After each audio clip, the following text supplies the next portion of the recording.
الحمدللہ رب العالمین والصلاة والسلام علی سید الانبیاء والمرسلین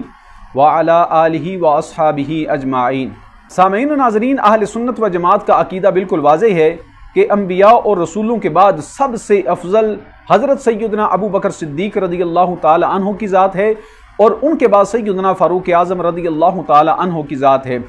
اور اس عقیدے کے خلاف عقیدہ رکھنے والا، یعنی حضرت مولا علی کو حضرت ابو بکر و عمر سے افضل کہنے والا، وہ رافضی ہے، وہ تفضیلی ہے، وہ بدعتی ہے، سنی ہرگز نہیں ہو سکتا۔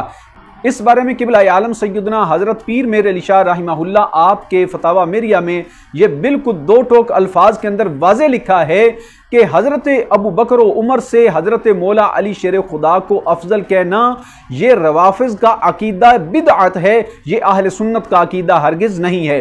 مزید اس کی وضاحت کے لیے آپ کے سامنے ایک بڑا زبردست حوالہ آپ کے سامنے پیش کرنے لگا ہوں، پیر سید نصیر الدین نصیر گیلانی ان کا۔ یہ میرے پاس کتاب ہے پیر سید نصیر الدین نصیر شاہ صاحب ان کی راہ و رسم منزل ہا۔ اس کتاب کا صفحہ نمبر 236 ہے۔ اس پر پیر سید نصیر الدین نصیر شاہ صاحب وہ لکھتے ہیں، کہتے ہیں کہ مجھ ہیچ میرز کے عقیدہ کے مطابق اگر میزان عقیدہ کے پلڑے میں رسالت مآب صلی اللہ علیہ وسلم کے اظہار نبوت کے بالکل ابتدائی لمحات میں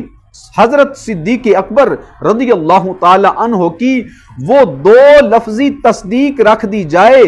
اور دوسرے پلڑے میں اس کے بعد سے قیامت تک کے اہل ایمان، جن میں صحابہ کرام علیہم رضوان، اہل بیت اطہار علیہم رضوان، تابعین، اغواس، اقطاب، علماء، فقہاء، شہداء سب شامل ہیں کہ سرمایہ ایمان کو رکھ دیا جائے تو باخدا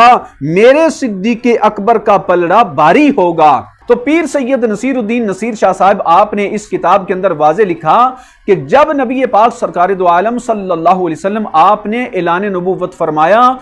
اس وقت ابو بکر صدیق رضی اللہ تعالی عنہ آپ نے دو لفظوں کے اندر جو نبی پاک صلی اللہ علیہ وسلم کی نبوت کی تصدیق کی تھی، کہتے ہیں وہ دو لفظی تصدیق ترازو کے ایک پلڑے میں رکھ دو، اور اس سے بعد قیامت تک جن میں صحابہ کرام اور تمام اہل بیت اطہار، امت کے اغواس، اقطاب، فقہاء، شہداء، ان سب ہستیوں کے ایمان کو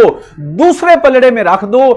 ابو بکر صدیق رضی اللہ تعالی عنہ کی دو لفظی تصدیق ان ساری ہستیوں کے ایمان سے باری ہے۔ تو اس سے سامعین و ناظرین آپ اندازہ لگائیں کہ سیدنا ابو بکر صدیق رضی اللہ تعالی عنہ کو رب ذوالجلال نے کیا مرتبہ اور مقام عطا فرمایا۔ تو یہی اہل سنت و جماعت کا نظریہ ہے جو 14 صدیوں سے چلا آ رہا ہے کہ امت کے اندر صحابہ کرام، اہل بیت اطہار، تمام اولیاء اللہ، اغواس، اقطاب، شہداء سب سے افضل سیدنا ابو بکر صدیق رضی اللہ تعالی عنہ کی ذات ہے۔